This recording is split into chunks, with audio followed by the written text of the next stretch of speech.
আপনার মনে আছে যে এই রাষ্ট্রপতি সাবেক রাষ্ট্রপতি আব্দুল হামিদ সাহেবের যে বাড়ি যাওয়ার জন্য আপনার হাওরের মাঝখান দিয়ে রাস্তা করা হয়েছে।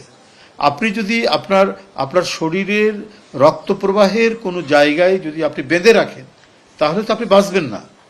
আপনার শরীরে যদি রক্ত সঞ্চালন না হয়, সে কোনো জায়গায় যদি জোর করে সেই সঞ্চালনকে যদি বাধাগ্রস্ত করে, তাতে কি হবে? আপনি অসুস্থ হয়ে পড়বেন এবং ক্রমান্বয়ে নির্জীব হয়ে যাবেন এবং আপনি বেঁচে থাকতে পারবেন না। তো ঠিক প্রকৃতিরও তো সেই একই ধরনের তার বিষয় নেচারের। আপনি নেচারের স্বাভাবিক গতিপ্রবাহকে যদি আপনি বন্ধ করে দেন, তাহলে তো একটার পর একটা বিপর্যয় আসবে।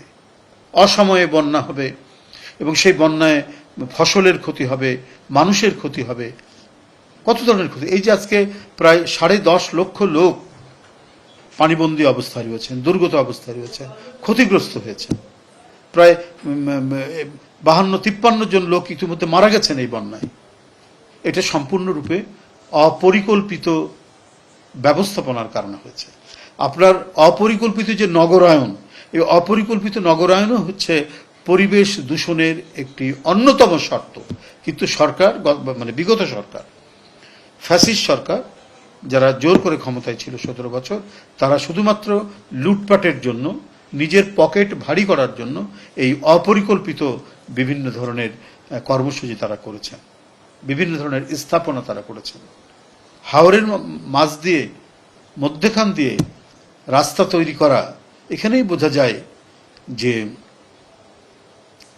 গত আওয়ামী ফ্যাসিস্ট সরকার কত বড় গণবিরোধী একটি সরকার ছিল। সেখানে মানে মানুষের চলাচলের জন্য পানিভিত্তিক যে যানবাহনগুলো আছে, সেখানে আরো নতুন নতুন লঞ্চ সেখানে দেওয়া যেতে পারে, মজবুত লঞ্চ, যে ঝড়ে বাতাসে ডুবে যাবে না। এই ধরনের ব্যবস্থাগুলো আপনার বেশি করে বাড়ানো দরকার ছিল। সেইটা না করে মাঝখান দিয়ে রাস্তা করেছে। সেখানে নিশ্চয়ই দলের কোনো লোককে ঠিকাদারি দেওয়ার কারণে এই কাজটা করা হয়েছে। ফুডেলা একটি নাবিল পণ্য।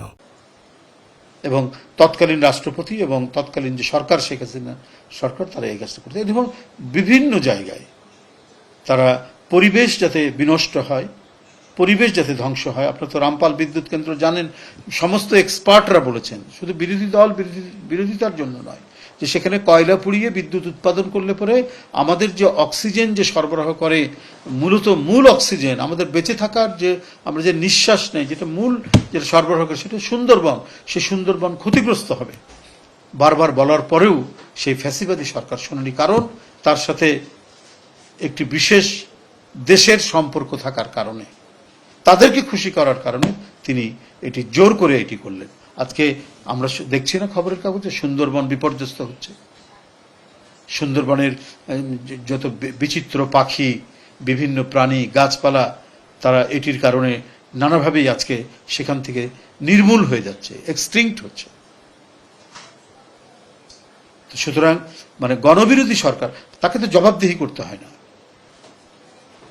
সে তো কেউ কোনো প্রশ্ন করলে তাকে সেই সময় গুম হয়ে যেতে হতো, নাহলে জেলখানায় যেতে হতো, না হলে ক্রস ফায়ারে তার লাশ পাওয়া যেত। মানুষ কথা বলতো ভয় করে। এখন তো সবাই নির্বিঘ্নে কথা বলতে পারছে।